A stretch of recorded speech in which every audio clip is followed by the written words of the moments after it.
My name is Nancy Hargrove. I'm 67 years old and have a memory that weighs more than any suitcase I've ever carried in this life. I was a wife for 41 years, a devoted mother, a present grandmother. Oh, and the day I buried my husband, I received a message that unearthed everything I thought I knew about love. What family, mass, and truth. Have you ever been sure you knew who you slept with every night? That's that. I had it too. They say that the wake is the moment of goodbye, but mine was the beginning of something I never imagined living. The smell of flowers mixed with the smell of lies. My children there, motionless, as if they were following a script. No, my daughter-in-law barely looked at the coffin. They seemed worried about what would come after the burial, who would get what. But it was when my old cell phone vibrated in the pocket of my black coat that everything went up in smoke. The message read, Nancy, oh, it's me, now. I'm still alive. Trust no one. If you think you've seen it all in this life, wait until you hear what happened to me. Because after that day, I was never the same again. But before we dive into the heart of this story, I need you to know something. Not every coffin carries the right body inside, and not all grief comes from death. Sometimes it comes from lying. The moment I received that message, in the middle of the wake of the man I had slept with for 4 decades, something inside me cracked. The text said that he was still alive. That I shouldn't trust anyone, that it was all a farce. And yet, I held the handle of that coffin with trembling hands and helped bury it. But at that very moment, I also buried the woman who believed what they were saying. If you're here with me, listening to this, it's because somewhere inside you also felt that something was wrong, even when everyone else pretended it wasn't. So, before I open this wound with you, let me ask you just one thing. If this story touches you, if at any time you feel that it looks like yours, leave your like and subscribe here. It's not because of the number. No, it is through the invisible embrace that we feel when we know we are not alone. Because this story, I can only tell you if I know you're here with me. I met Martin Hargrove on a cloudy afternoon in 1973, shortly after he returned from the Vietnam War. We were in a church meeting, and he seemed out of place from the world. As if he had returned with his body, but left his soul in some muddy field on the other side of the ocean. I had a lost look, but there was something in that sadness of his that pulled me. Maybe it was the silence.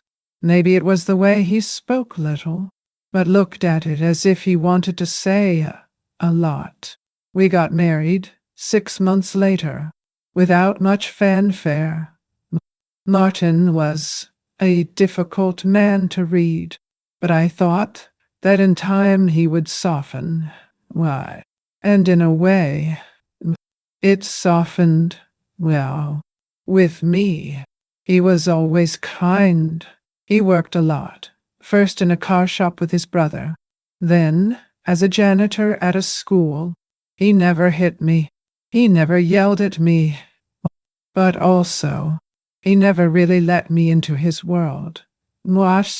There were doors that he kept closed, subjects that changed course, memories that he never shared. Oh, and at that time, I accepted. Why? Because we accepted it. This is how many of us were taught. Not to ask too many questions, to be a good wife, and to respect our husband's silences. We lived together for 41 years. We had 2 children, David and Rachel. David pulled his father in the quiet way, but he was much more ambitious. From an early age, he wanted to grow in life. He talked about investments, business, connections. Oh, Rachel was the opposite. Sweet, caring, knew issue outcome. But she disappeared from our society when she got married. He moved to another city and started to visit little, less and less. When he came, Mom, he always brought a look of guilt and haste. Over the years, I realized a few things. Martin traveled without explaining why. Sometimes he said it was for work. Other times he was going to visit an old war friend. Wow. But he never left an address. He returned days later with the smell of cigarettes and sunken eyes, without any suitcase. There was one time when I found an envelope with $1,200 hidden in the toolbox. And again, checks addressed to names I had never heard of. He always said, "Now, hot talkative, wartime business, Nance, nothing to worry about." And I, silly and faithful, believed, or pretend to believe, because inside I knew. We always know, don't we? We feel when there is something out of place, but the fear of losing is greater than the desire to ask. So I'd make dinner, put the tea towel over my shoulder and smile. He kept his doubts in a small box inside his chest, along with the letters he stopped writing and the promises that were never fulfilled. There were nights when Martin would wake up screaming. He said names I didn't know, cried. Once, he accidentally pushed me during a nightmare. The next day, he apologized with wet eyes. There are things that never leave us. Nance, he said, I enter you, and there are sins that we carry to the grave. I didn't ask what they were.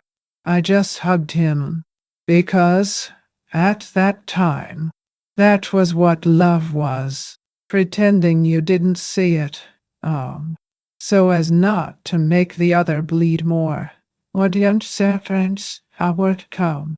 But now, looking back, I wonder, was this grave literal? Was he already planning to disappear? Could it be that the ghosts he brought back from Vietnam were never just memories, but packs? Enemies. There was a time when he spent almost a month away. He said he was helping a former battalion comrade who had fallen into depression. When he returned, he had a new watch on his wrist, something too expensive by our standards. I asked him where he came from. Where did you internal zero? Was it not enough to walk you? And he just replied, no big deal. And he just replied, I won. Of gratitude, I wanted to believe, but my heart ached, as if I knew the truth. These small cracks have been accumulating over the years, and the worst of all is that I kept quiet, because my generation has learned to be silent, swallowing her tears while cooking, smiling at family dinners even when her chest was bursting inside, to be strong in silence. No, sometimes I wonder how many women have done this. How many of us have spent our entire lives with a stranger and called it marriage? If you've also felt this pain of carrying unanswered questions at home, comment here to me. I've lived it, because maybe, together, now Tom, when I'm so cute, we understand that our silence was also a form of love, but now deserves to be heard. That's why, when I got that message at the funeral, saying he was still alive, I wasn't surprised. I broke inside. Yes, but I wasn't surprised, because a part of me always knew that Martin hid more than war pains, and that I was just a piece on a board that he built long before I met him. He hadn't helped you, but what I didn't know yet, it was what to do with it all. And more importantly, and you are, is soon happy. If he was really alive, why would you tell me to be silent? Or even worse, who else knew? On the day of the funeral, what hurt me most was not the coffin, nor the song they chose without consulting me, nor's the sermon too short, too cold, as if they were in a hurry. Mom, what hurt me the most, it was the feigned silence. You know, when everyone pretends they're feeling it, but deep down they just want to move on to the next phase. That was it. Rachel, Anakana, Gesevis Gradam, my daughter, nearly sit you, Mom. Didn't look at her body. Whoa. He barely looked up the entire ceremony. One so annoyed, a distorted and woke again. She was all the time fiddling with the handkerchief in her hand, as if she wanted to hide behind him. And David, well, David was more concerned about the family lawyer than his father. I saw him whispering to my daughter-in-law, Kristen, there wouldn't come, in the corner at the entrance to the chapel. She gestured angrily, clutched her purse to her chest. A man in a gray suit arrived, handed her an envelope, and left without looking at anyone. It felt like a combined delivery, as if it all wake, flowers, mine away here, none. Coffin was just a backdrop for a business I didn't understand. Then came the sentence that chilled my blood. Ben, my 7-year-old grandson, pulled up my skirt and whispered, Grandpa's coming back from that mission. Right, Grandma, he said. It was a secret. I froze. I knelt down to look him in the eyes. What do you mean, my love? But he just shrugged his shoulders and ran to play with the others. That could just be a child's imagination, or it could be the only truth spoken in that room. But it didn't stop there. When I approached the coffin, alone, I did what no one else had the courage to do. Noticed? Wow, closely. The face. It was not the same. It was similar. But not the same. The chin didn't have the old razor cut that Martin used in the 80s. And the hair went in wow. What a car. Fancy out. It did not stay on the twice. Martin would never let his hair grow that scruffy. He was vain. Always wore the same short cut. Very close. That one over there. It didn't look like him.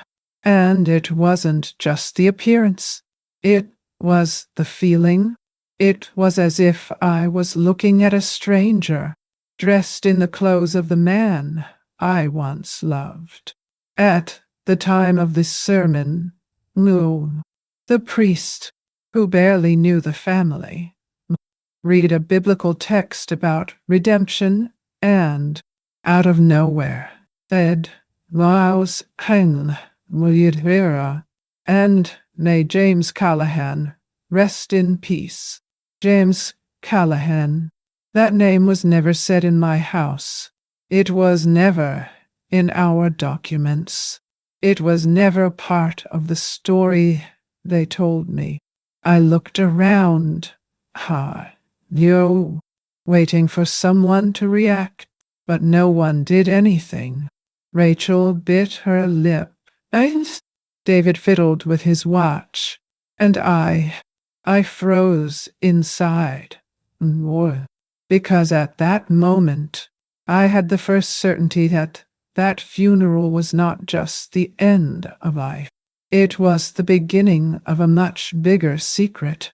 A secret where my husband, nay, Shyam, perhaps, was only the first piece, and I needed to understand. Who was James Callahan, and why was he buried in place of Martin Hargrove? Throughout the ceremony, my hand trembled under the weight of that old cell phone in my coat pocket. I would look at the coffin, at the falsely emotional faces of my children, and inside, I would read the same sentence over and over again, like an inverted prayer. Nancy, Nancy, it's me. No, not in the heart. I'm still alive. Well, trust no one. That message had come from a number with a Florida area code. I never met anyone from there. I never traveled there. No. But what paralyzed me the most was the end of the message. He called me Little Daffodil. Once a year, how? On our wedding anniversary, Martin would leave a note for me in the bathroom closet, where I kept my creams. Just a short sentence. Happy another year. I'm not down. My little flower. You. And he always signed. Hey, Ama. M. No one else knew about this nickname. Neither did the children. Nor friends. It was ours alone. That took me apart. But I held on. I sat in silence, listened to the hymns, gave my condolences as if I were whole. But inside, I was already at war. That night, back home, I took off my shoes at the door as I always did, turned on the kettle, on the kettle, and went to the bedroom with my heart beating out of my chest. I took out my cell phone and dialed the number. Wow. Once, twice, 3 times, until he answered. Yeah, how? On the other end of the line. Only silence. But it was a dense, heavy silence. And then, one breath, slow, hooray, human. I almost hung up in fright, but froze when I heard, Nance, don't say anything. They're listening to you. You're going to have to fake it. Loud. War. The voice was low, hoarse, but I recognized it. It was his voice. I knew that sound as much as I knew the smell of his skin after the shower. But there was something different. An urgency, a fear. You're not safe. Not yet, he said. And before I could react, the line dropped. And even Arstamorjar, Niantam. I stood there, in the dark of the room, with my cell phone in my hand, and the world falling at my feet. Or I was completely crazy, or everything I lived next to Martin was just a part of the story. But what exactly did he mean by their listening to you? Who were they? And what, after all, would have to pretend? After that call, I went 3 nights without sleep. I was once a woman who trusted what I saw, but at that moment, I didn't even trust the mirror. Every gesture of my children, oh, every look from Kristen, every memory of Martin, it all seemed like a clue or a trap. And that's why on the fourth day of silent vigil, I went to Martin's office, a small room at the end of the hallway, where he kept tools, bills, old papers. No one had entered there since he died or disappeared. When I opened the door, the smell of old wood and machine oil embraced me like a distant memory. But I was firm. I opened drawer by drawer, carefully rummaged through the cabinets until I found a yellowed envelope, hidden behind an insurance folder. It was heavy. Inside, I found something that took my breath away. Recent bank statements with movements that I had never seen. Martin had withdrawn $85, zero in the month before his death, and the money was transferred to 3 different accounts in names that meant nothing to me. Evelyn Grant, Maurice J. Dawson, E. Alman, Master Borkow, Callahan, Callahan, the same surname said by the priest on the day of the funeral. I felt my hands sweat. I continued to rummage through the envelope. I also found 2 boarding passes.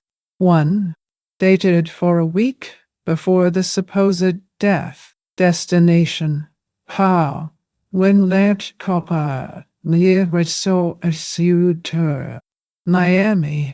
The other, Renson, back, scheduled for 5 days after the date of death. But it had no return stamp, nothing, as if he had gone when the Shukawa didn't to water, but never returned.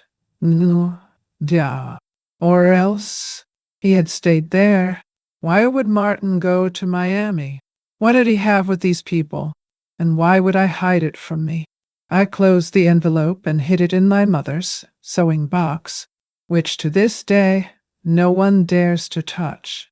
But there, out in sushi, sitting on the floor, among folders and secrets, I understood that my whole life had been half truth, half illusion, and that now I had only one option: to follow the thread of this lie as far as it led me.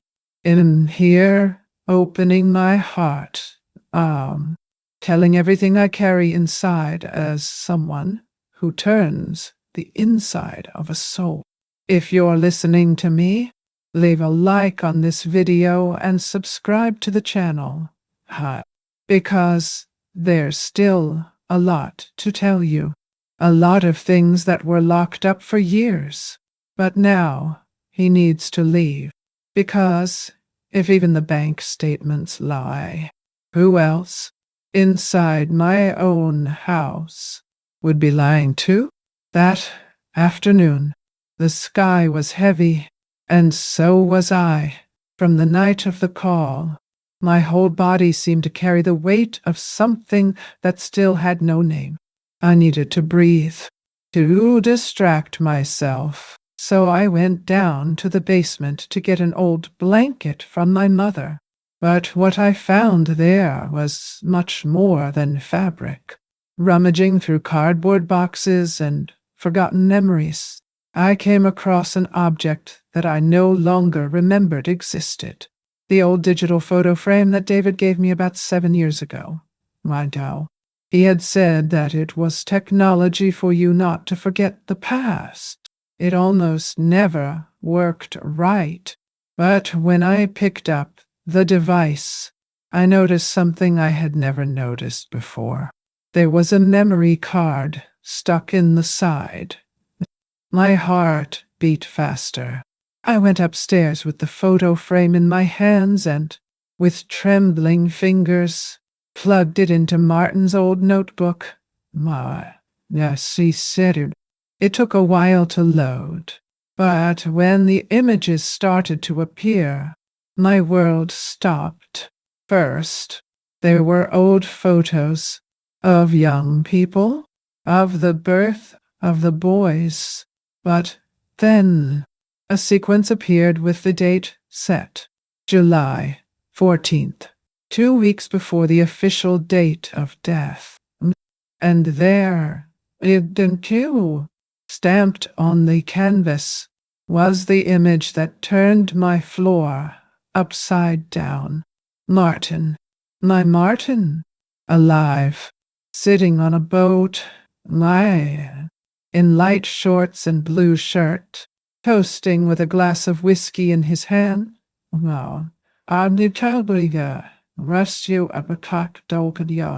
Next to him, David, my son, smiled.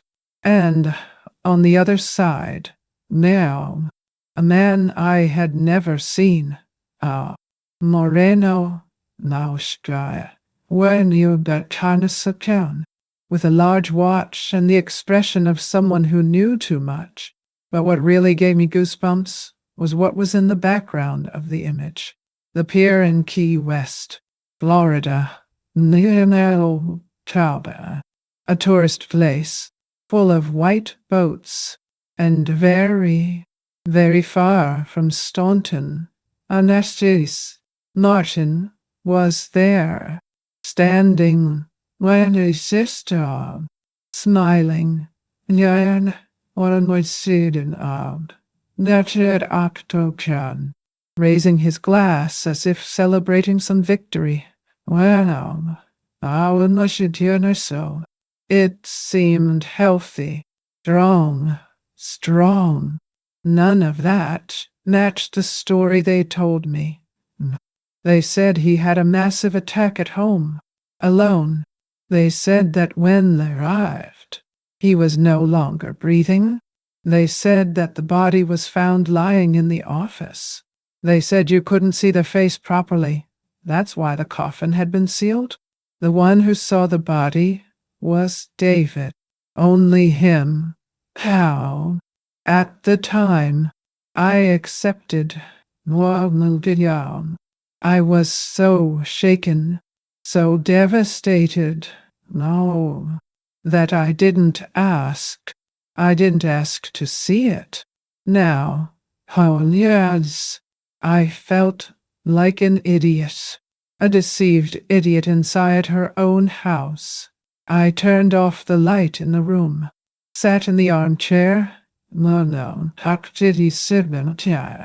and stared at that image as if I could get answers from it. Why would Martin be alive there? Wow. With David, days before he supposedly died? And why that boat? Why that strange man? That meeting? Why? It didn't seem like a fluke. It seemed like a hit, a pact. And if the coffin was sealed, who can assure me that the body inside was really his? Or, rather, who was the one I helped bury with my own hands? The following Sunday, the sky was clear, but my head, full of clouds. Rachel brought Ben to spend the day with me, as she did from time to time. He came running, smiling, with those little eyes that still didn't know how to lie. Children are like that. There is no filter, no mask, That's why I always preferred to listen to the little ones. They tell truths that adults spend their lives hiding. We spent the afternoon in the backyard, him running among the plants, and I sitting in the rocking chair, watching. At one point, he approached me with a stick in his hand and said he was going to show me a secret message from Grandpa. I smiled. No, I smiled, thinking it was just a joke. But what he said afterwards made me chill to the bone. Well, Grandpa told me not to tell anyone that he visited me. I stopped. I looked at him. What's there? Feigning lightness. Oh, yes? And when was that? My love? He looked at the floor.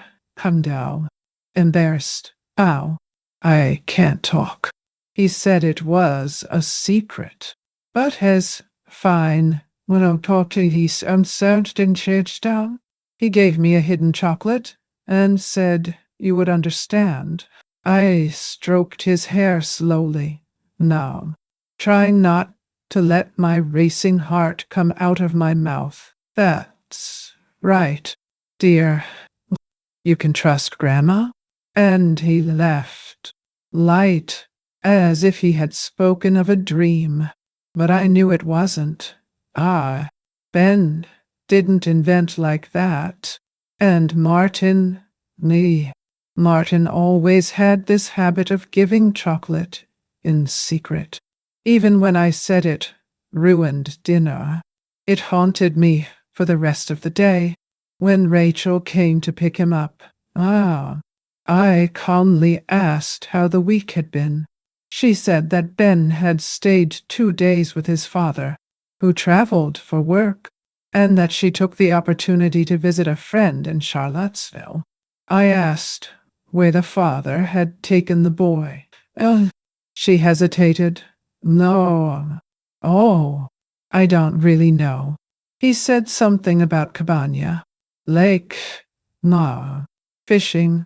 That nonsense. But in her eyes there was something that didn't match.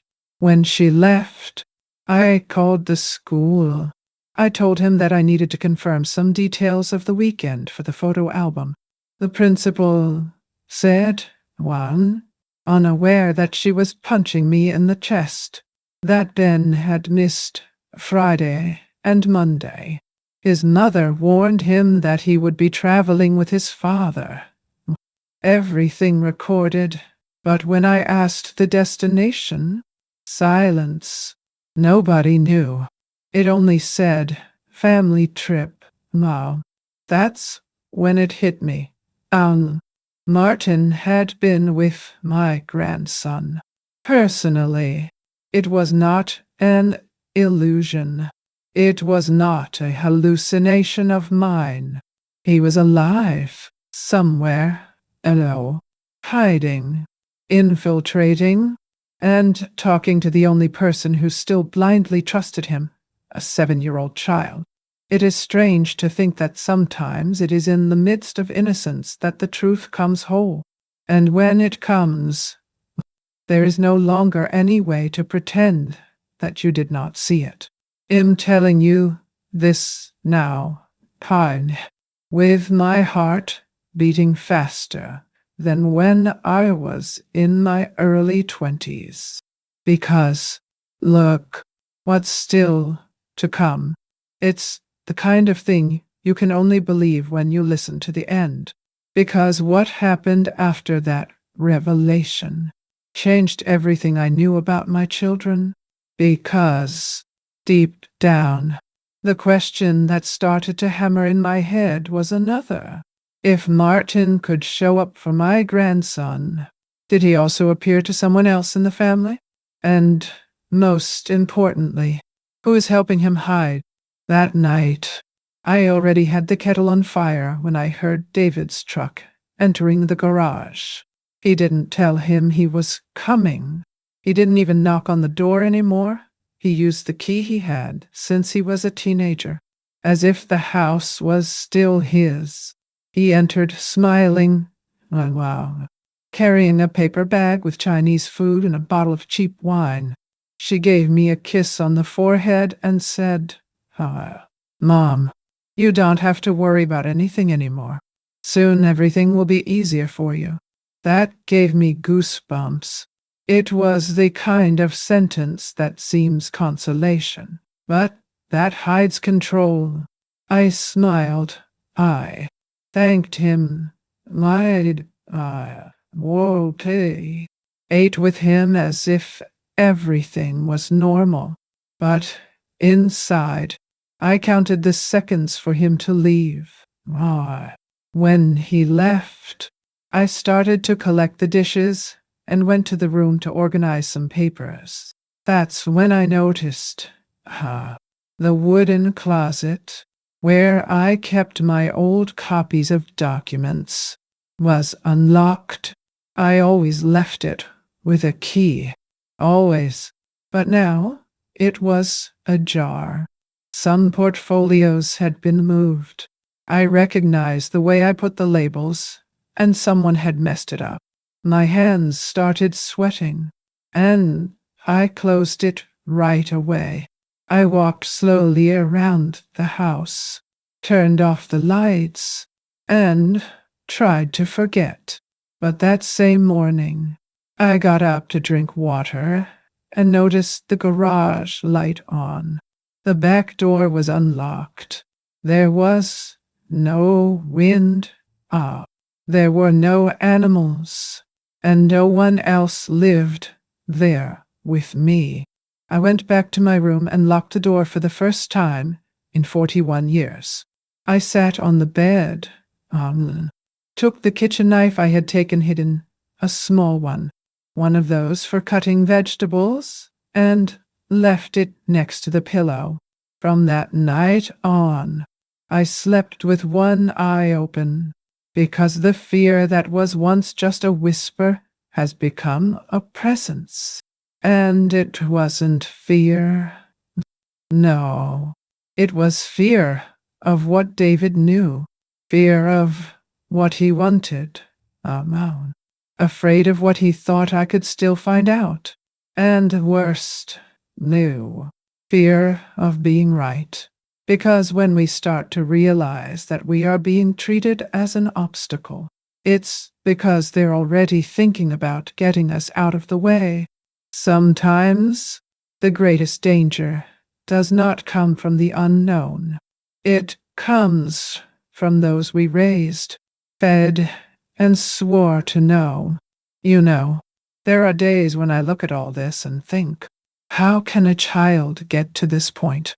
How do we create with so much love, and get back that kind of calculated silence? If you've ever experienced something similar, comment here to me. When I say I understand you, because the pain of being deceived by the one you trusted the most, this one no one forgets. But what David didn't know is that I also learned to pretend, and that the next night I would be the one to listen to him in secret, because something or someone showed up on my door and made me promise that I would not tell anyone. Still, now, that week, I went to church with a heavy heart, trying to look whole, as I always did. But all it took was a longer hug from Helen, my longtime friend, the one who can read my face, for me to collapse in silence. She took me to the back of the hall, where the choir was rehearsing, and asked what was going on. I hesitated, but told part of what I knew and what he suspected. She listened to me with that firm look, without interrupting. When I finished, she said, "Now, he said, Nancy, my nephew works at the county clerk's office. If you want to, I can ask him to check Martin's will. Now, I swallowed hard. Nay, I swallowed hard. The idea of tinkering with it hurt me, but it was no longer a matter of comfort. It was survival. 2 days later, Helen called me. There's us? There is something strange. Nancy. The document was changed shortly before the date of death. I went to her house. The nephew, kindly, it showed me on the computer the new version of the will, registered exactly 2 weeks before the supposed death. When I read, my body froze.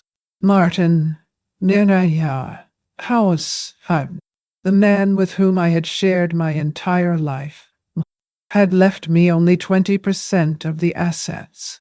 The rest?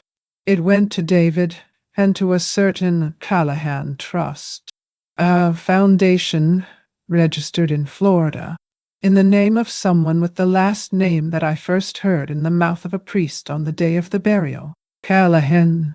Again, that name. Every turn I took in this labyrinth, I bumped into it. I bumped into it. It couldn't be a coincidence. I asked for a printed copy. I signed a term, and I left with the folded paper in my pocket, as if I were carrying the last shovel of dirt over my own history. When I got home, I locked myself in my room, sat on the edge of the bed, and cried. Wound. But it was not a cry of sadness. It was a dry, bitter cry, one of those that we hold on to for years and come out like a breast of old pain. It was true. He betrayed me, not with another woman, but with the whole life that he hid from me, and my own son was part of it. It was all there, legalized, sealed, now documented. I never imagined that the name I shared with me, the electricity bill, the bed, the life, one day he would become my tormentor. But that was it. Now, Martin didn't just fake his death, he also erased me from it. And yet, now, I knew, inside my chest, the true story had not yet been told. There, because what was this Callahan Trust? And most importantly, what exactly, were they trying to hide so zealously? The house that was once my refuge began to look back at me. You know that feeling that something is wrong, but you can't prove it? Well, that's what accompanied me for weeks. It started small, then the alarm at the back door going off by itself in the middle of the night. First, I thought it was a defect. I called the technician. He did an inspection, said everything was fine, but the shooting continued, always at 3 a.m., always turning off by themselves after 2 minutes. Then came the cameras. David showed up with a safety kit and said, "It's for your protection." Nay, Mom, the world is dangerous. He installed 3 cameras, one at the entrance, noon, one in the hallway, and one subtly tilted right in the direction of my bedroom door. I watched it quietly, feigning gratitude, but inside, the blood was warming. I know my son. He never cared about security. That was not taken care of. It was control. And then came what scared me the most. One day, going down to the basement, Now at Kirsadisu, I noticed that one of the doors was locked with a new lock. He was never there. It was a door that led to a small room that we used as an old pantry. And me? I never had that key. The next morning, how? I went to the workshop of Mr. Henry, a retired cabinet maker who had known Martin for decades. Between coffees, I casually asked him if he was doing services for my son. He smiled and said, oh yes. David asked me to make a reinforced door, one of those containment doors. He said it was to protect important things in the family. My stomach turned. Containment. Harmonia. I will see, sir. Protection? For whom? Exactly. I returned home with the certainty that that door in the basement was more than a wooden lock. It was a secret. Or a trap. From then on, I started to write everything I saw, but not on a cell phone, not even on a computer. I grabbed my old recipe book, tore up the end sheets, and started jotting everything down by hand, using words in disguise.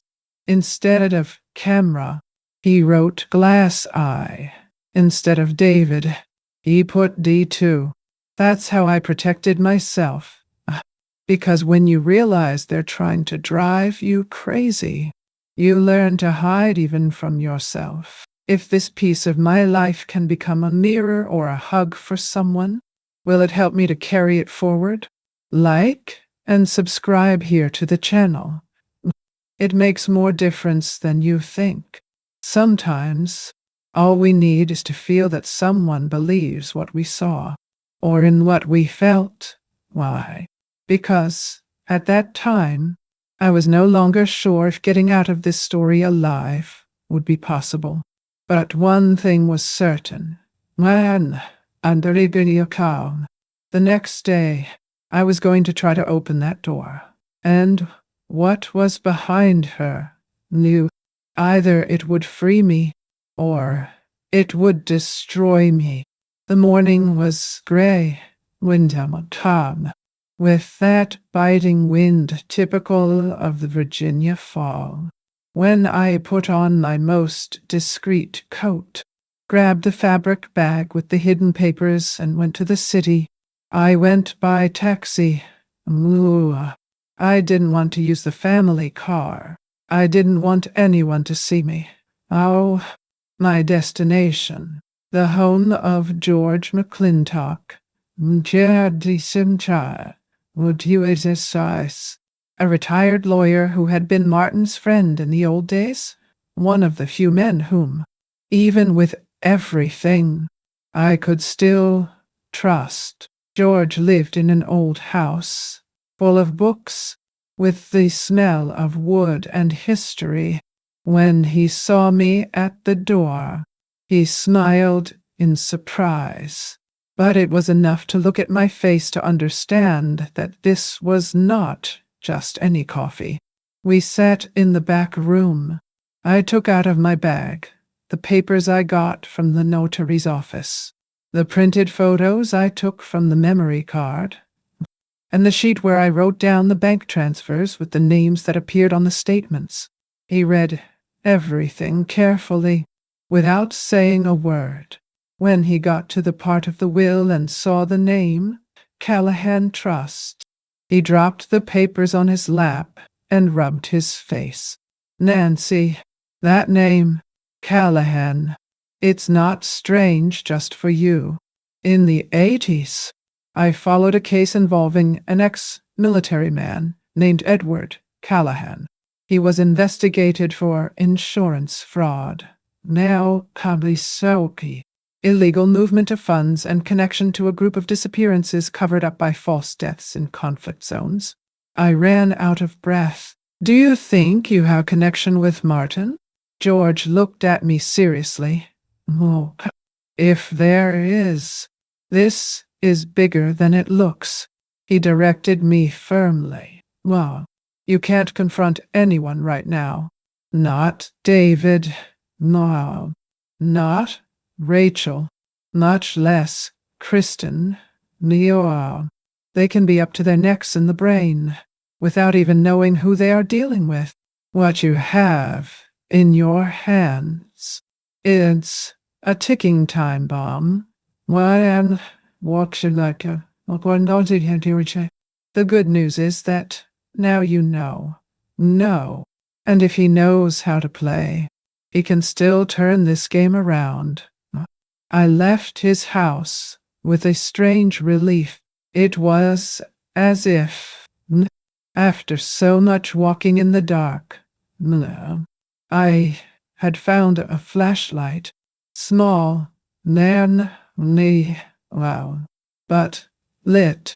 For the first time since the funeral, I felt that I was no longer alone. George promised to investigate discreetly. How? To use the old contacts? To ask the right questions. And I promised myself that I would no longer be just a spectator. Knew. Sometimes, what life takes away with the years is not just youth. It is the courage to react. But that day, inside that taxi returning home, I swore that I would no longer be a woman who swallows silence to keep the peace.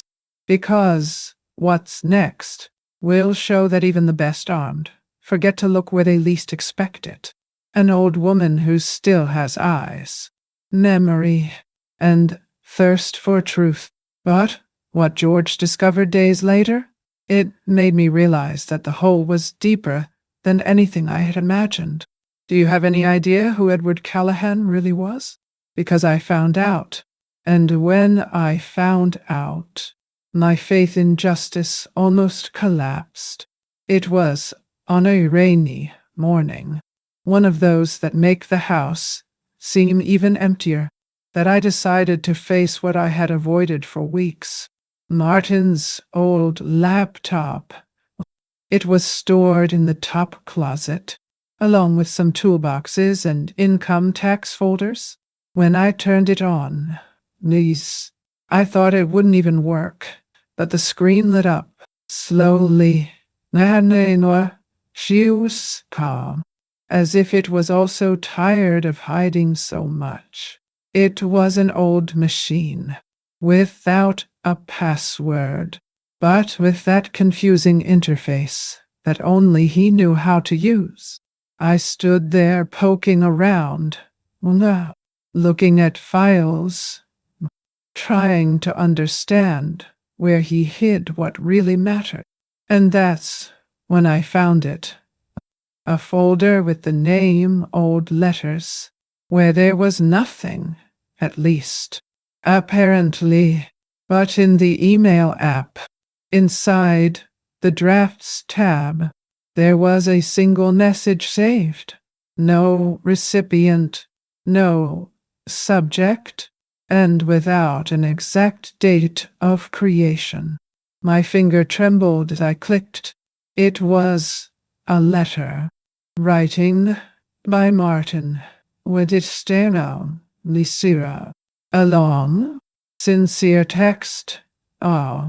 Dirty with fear and guilt. He would start by saying, "If you're reading this, maybe I'm not around anymore." And there, I'm not desires, line by line, he confessed what he never had the courage to tell me out loud. He said that he had been involved with the wrong people, with names linked to military contracts and funds embezzled in the 90s. He said that David had approached one of these men, Callahan, through Kristen. And that, after years of silence, they began to pressure him to use his name, his military history, and his identity to legitimize documents and cover up transfers. He said he didn't want to, that he tried to refuse, but that them to know, and kindness that they are so forgotten. For some reason, David coerced him. They threatened you, Nancy, he wrote, and then, how? They said if I didn't help, you'd be next. And I did what I thought was necessary. Not for me, well, but for you. Later on, he said he was trying to leave, who planned to disappear in a planned way, and that we serious. If he succeeded, he would write to me again from somewhere safe. But if something went wrong, they won. I denied it. These were the last words of the message, and I long there, alone in that room that was once our home, felt the floor flee. Martin was not a hero, but he was not just a traitor either. He was complicit in something filthy, but he tried to protect me from the worst. And now, new, I found myself between two truths that hurt. One, he deceived me. Another, he loved me until the end.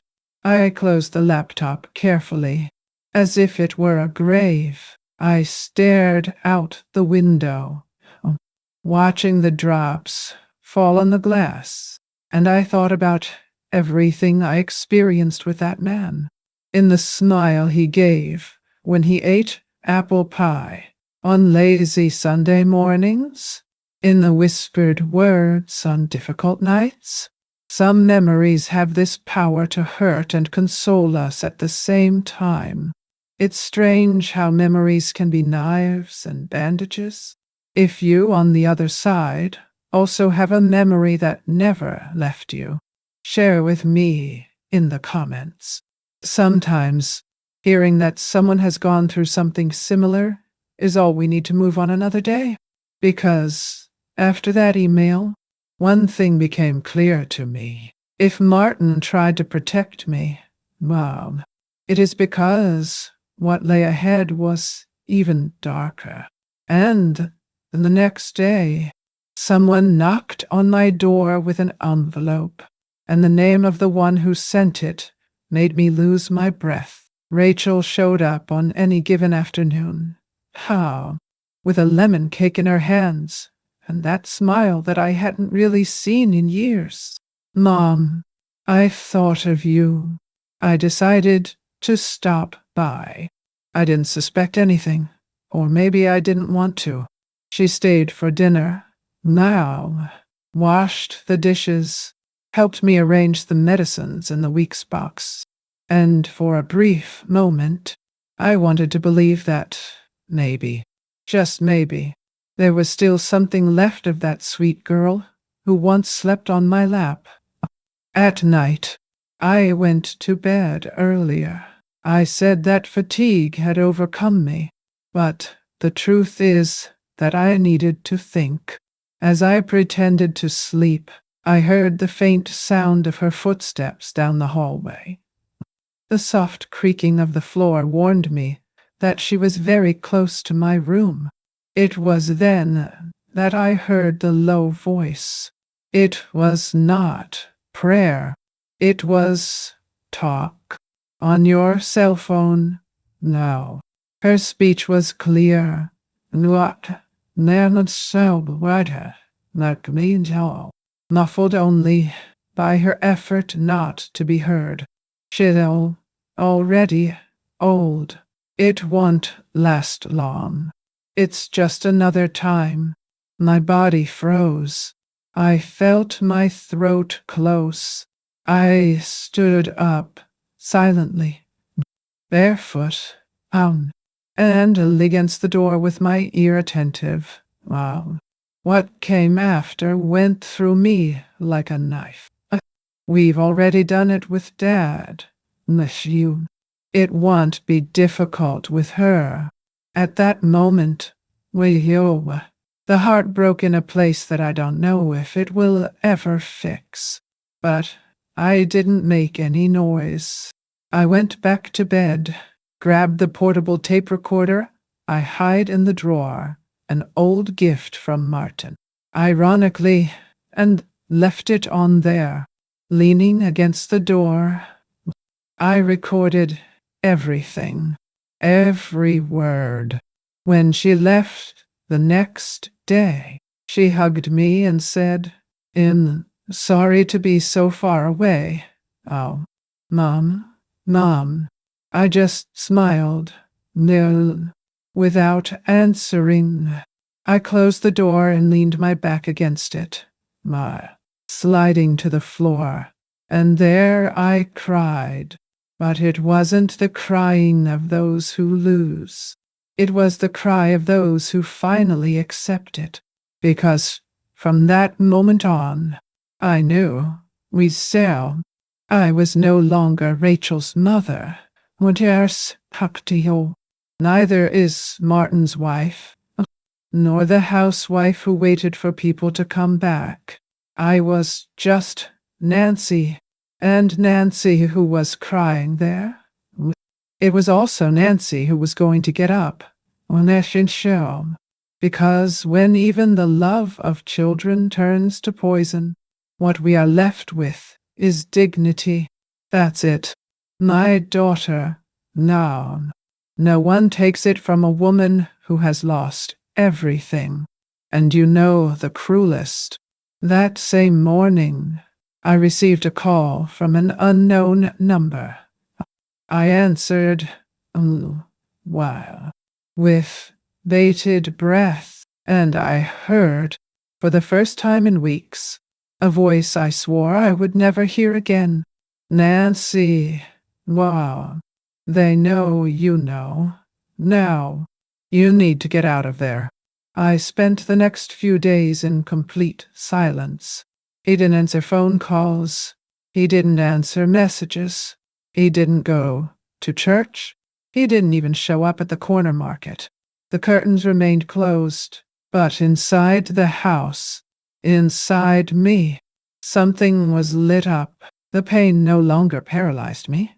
Now it organized myself. It was as if each stroke had lined up a chess piece within my spirit. And I, who have always been a woman of routine and faith, became a woman of plans. The first thing I did was take the recorder and send the audio to George. The lawyer,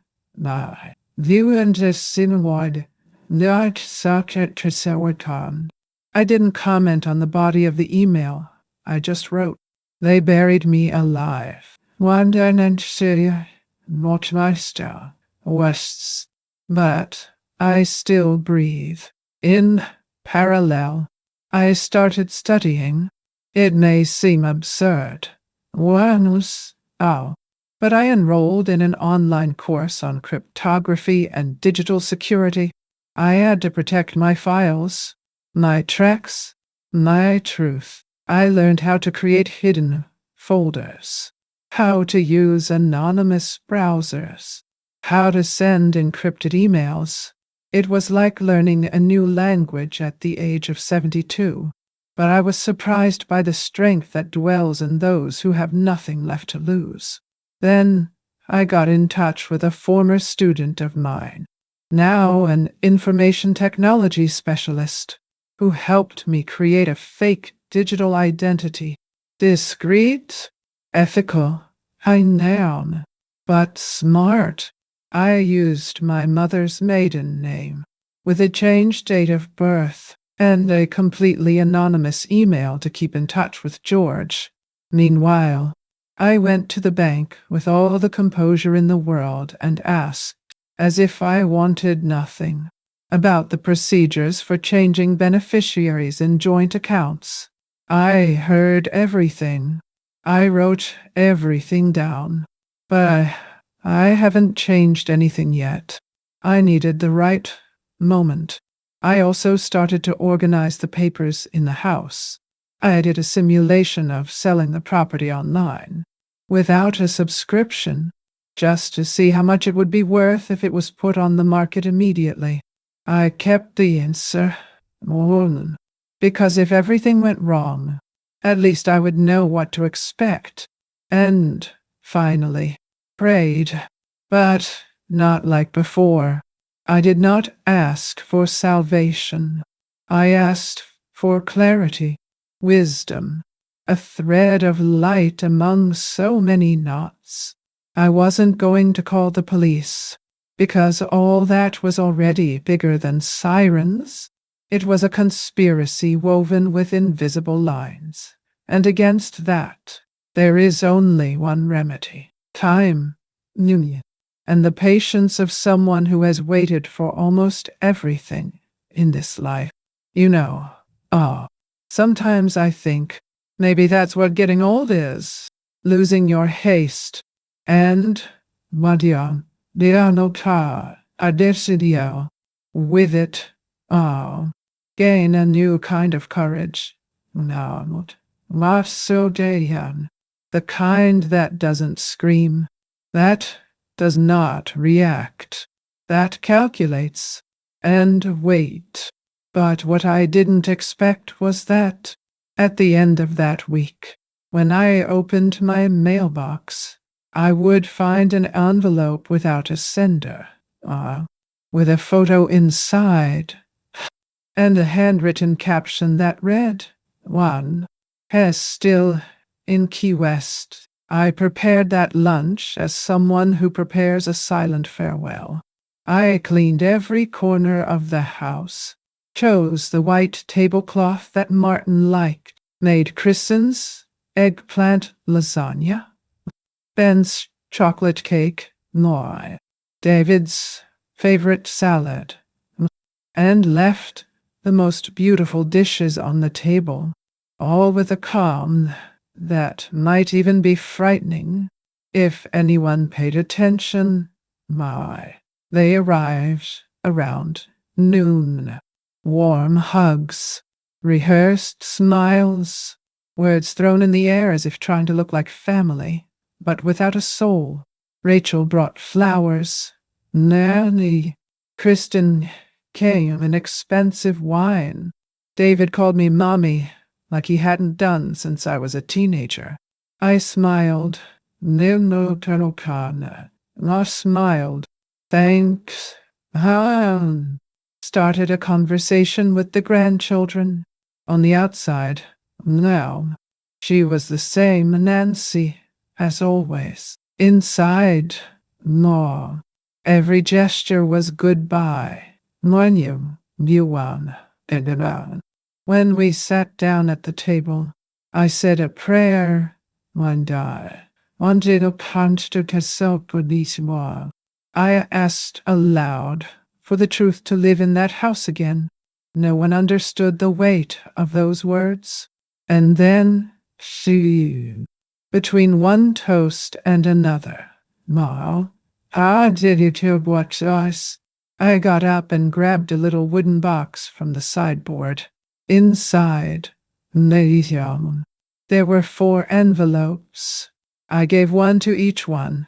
Children, Tamarasa, we have Tamatranst, daughter-in-law, nice, and the smaller envelope I left, reserved, with the name of my oldest grandson, to be delivered when he grew up. It's a gift, in case something happens to me, I said matter-of-factly.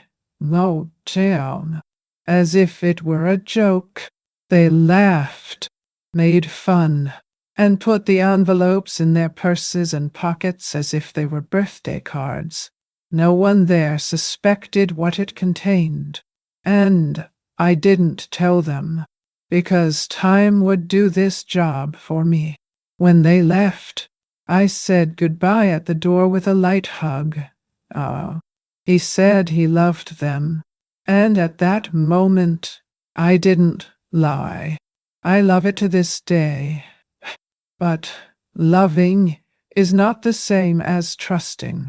In the silence of the empty house, I sat at the table where there were still crumbs of the cake.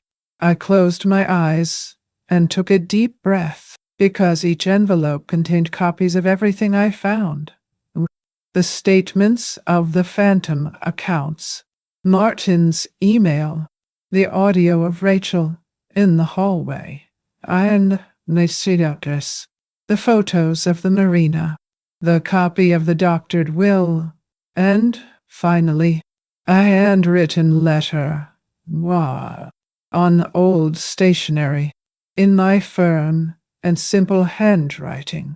He said, I saw everything, and am still alive. There are things that we live and keep, but maybe by telling, we help another heart to breathe. Enjoy this video and subscribe, and let's make this story reach those who need it, because truth, when it is sown in silence, flourishes at the right time. And that night, before going to sleep, I received an anonymous email. Just 3 words. 3 words that changed everything. He wants to see you. It began with a discreet hubbub, like a whisper crossing the wind. In the beginning, it was just loose lines on local internet forums, petty political blogs, columnists without a photo who write from inside their homes. But within days, the matter took shape. Traditional Staunton family involved in veterans funds fraud. Read the headline of a blog covering upstate Virginia scandals. I read it drinking my chamomile tea on the porch, as I did every morning. The news was vague, with no names in the title. Why? But in the body of the text, it was there. David Hargrove, partner and representative of the Callahan Trust, being cited in a preliminary investigation for involvement in irregular movements of funds intended for projects for ex-combatants. A paragraph later, no note. Kristen was mentioned as a possible person responsible for documentation processes on behalf of non-existent beneficiaries. And Rachel, Rachel disappeared. His social networks were deactivated. The emails returned as full box, and the phone was turned off. I didn't make a peep. I just kept stirring my tea, observing the neighborhood that seemed oblivious to what was going on behind the scenes of that white house with a flowered balcony. That week, I knocked on the door of the new lawyer. Young, educated, afflicted eyes. Mrs. Hargrove, he asked. I confirmed. My name is Thomas Elkins. I represent the state attorney's office. We are under investigation into the Callahan Trust, and his name appeared. I invited him in. I served a strong coffee, the way I learned from my mother. And I handed over, without hesitation, an organized folder with copies of everything I had gathered. I kept it because I knew that one day someone would come to ask. He looked at me with a respect I hadn't seen in young eyes for a long time. Do you have any idea what this can mean? I smiled. Yes, I do. It means that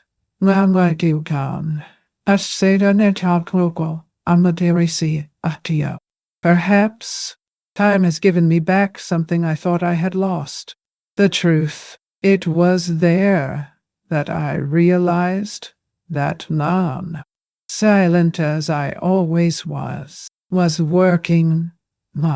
It was not revenge. It was order. And sometimes Order is all a wounded woman desires. Seeing the names being said, why, well, I will go. The masks falling. It didn't give me pleasure. It gave me peace. And if you may come this far with me, listening to every bit of this story, know one thing. The most important moment is yet to come, because the next day they left an anonymous letter under my door. Inside, Maine, I knew him Sue, a new photo. It was him, Martin, sitting by the sea, and on the back, handwritten, Liaison, Countermoon, Key West, Wednesday. Find me. It was a cloudy morning, one of those that leave the sky heavy and the air still. I was sitting in the blue armchair by the window, reading a passage from the Bible that had always calmed me, Psalm 91, when I heard the knocking on the door. 3 palm spaced apart. It wasn't the postman. He was not a neighbor. I got up slowly, as I do everything now, and went to open it. It was David, but not the David who grew up running in the halls of this house, who laughed out loud with friends in the backyard, and who called me my queen when he wanted something. He was a broken man, not. His eyes were red, down, his unshaven beard, his suit rumpled, as if he had slept in the car. Oh, and he looked at me as if he didn't know where to start. Can I come in? Mom, he said in a choked voice. I nodded and moved to the side. No. He entered as someone who carries the weight of a war on his back. He sat in front of me, all duds, his hands restless, looking at the floor. Kristen, oh my, Kristen, she was called to testify. Name, the company's account. They froze everything. Police are investigating the foundation. And there's more. I remained silent. They said they received evidence, pictures, extracts, emails. He looked at me. Noise, the top down. It was you. Weren't they? Well, I remained silent. Silence has always been my best response. He began to cry, first trying to hide, then letting the tears flow. You don't understand. How? Mom, it was supposed to be just a transfer, a way to preserve Dad's assets, to protect the family. We didn't mean to hurt you. We just didn't know how to tell it. I took a deep breath. I stood up slowly, walked over to him, and put my hand on my son's shoulder. He thought it was forgiveness, but it wasn't. I said, in the firmest voice I've ever used in my life. I was good. Now, in just fair. He fell to his knees, hugged my legs and cried like a child. But there was no more lap, no excuse, not even past that could be fixed. I gently untangled myself, walked to the door, and locked her inside, not to prevent him from leaving, but to make it clear that, from then on, this house had a new owner. The silence of truth, and what David didn't know. Why not say? It's just that, while he was crying inside, someone was approaching Key West with something to show me. I came back to that place after months. Staunton Cemetery. where ancient oak trees cast long shadows over the silent headstones. I walked slowly down the main alley, listening to the slight creaking of the dry leaves under my shoes, hands in the pocket of my coat, the blue scarf tied around my neck, the one Martin gave me one Christmas when we were almost happy. The wind blew a calm melody, as if the world was also tired of screaming. When I stopped in front of his tombstone, I felt my chest tighten, but not like before. Now it was a serene squeeze, like a goodbye hug. I asked the cemetery to correct the inscription. He didn't want flowers, or verses, or this town. Just this imperfect man. Oh, silent father. Sorry. It was his truth, and for the first time, I accepted this whole truth. I sat on the stone bench next to it and was silent for long minutes. The birds flew overhead, and beneath my skin I felt life go on. Even there, among the dead, I took my cell phone out of my pocket. It was an old model, still with a button. I opened the most recent message, the only one I will never answer. No. I managed to escape. Forget about me. Live for yourself. I read it in a low voice, almost like a prayer. Smile. But it was a sad smile. One of those who know that there will be no reunion, no complete explanation, just a souvenir. And I think that's what old age teaches better than any book. That we spend a good part of our lives trying to fit into someone's space, but she only discovers who she is when she finds herself alone. I was a wife for 41 years, mother for 38, but today, just Nancy, and for the first time, this is enough. I got up calmly. I looked around. Oh, there, the tombstone, the winds, the echoes, and I thought, maybe that's what they call freedom. But I didn't imagine that when I got home that afternoon, I would find someone waiting for me on the porch. Someone who carried in his eyes a truth that has not yet been told to me. Today, I live in a light blue house in Maine, facing the sea. Cow. It's not big nor modern. I see on Steady Hill Cock Town, but it has everything I need. Silence, the smell of cake coming out of the oven, and a rocking chair that hugs me at the end of each afternoon. The neighbors know me as the lady with the lemon cakes. And sometimes, when the sun goes down, someone asks me to read aloud those old letters I've kept. Not the ones that hurt, but the ones that remind me that, at some point, I was loved too. The children, they send emails, one on each holiday. Some messages speak of longing. Others ask for forgiveness. But when do we respond to what has no return? I just silence.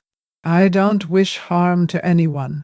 I desire distance, because there are pains that are not mended.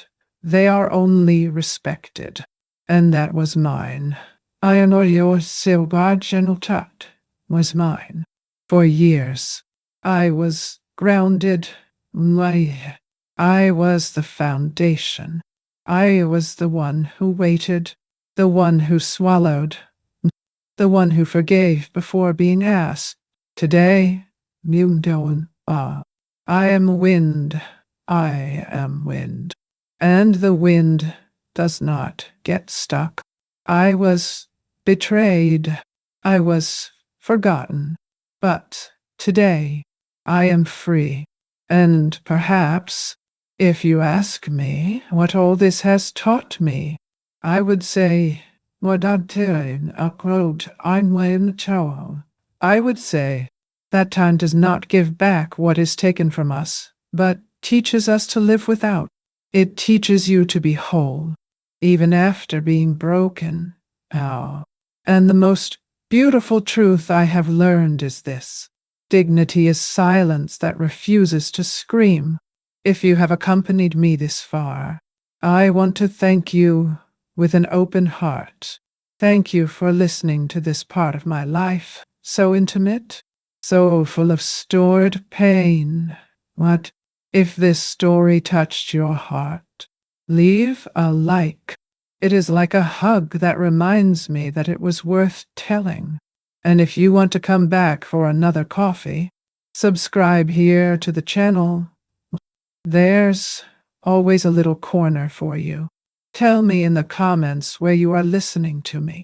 I like to imagine this wheel of ours spread around the world like a clothesline of stories swaying in the wind, and it activates the bell.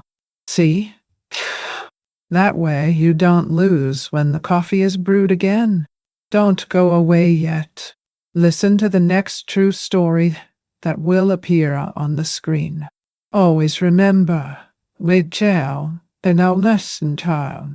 Each wrinkle tells a story, and each story carries a strength. Watch the next video here on the channel with another incredible story.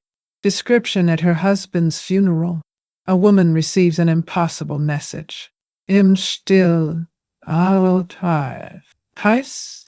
Don't trust anyone. All this what capital. From that moment on, her grief turns into suspicion, fear, and a silent search for answers that no one around her seems to want her to discover. In this deeply emotional story, we follow an elderly woman who, after a lifetime of loyalty, must face dark secrets, family betrayals, and a truth that could change everything. Stay until the end to comprehend the twist that redefines not only your pain, but your strength. What about you? Do you believe that it is possible to be reborn, even after a great injustice? Have you ever felt that the truth was there, hidden where no one else wanted to look? If the story touches you, subscribe to the channel. Leave your like, comment your opinion, and share it with someone who needs to hear this narrative of courage and overcoming. Your support helps this space grow and continue to produce exciting stories like this. Tags: true story, grandmother, revenge story, impressive account, emotional story, real life story, touching stories, life experience, life story, family story, life lessons, emotional narration.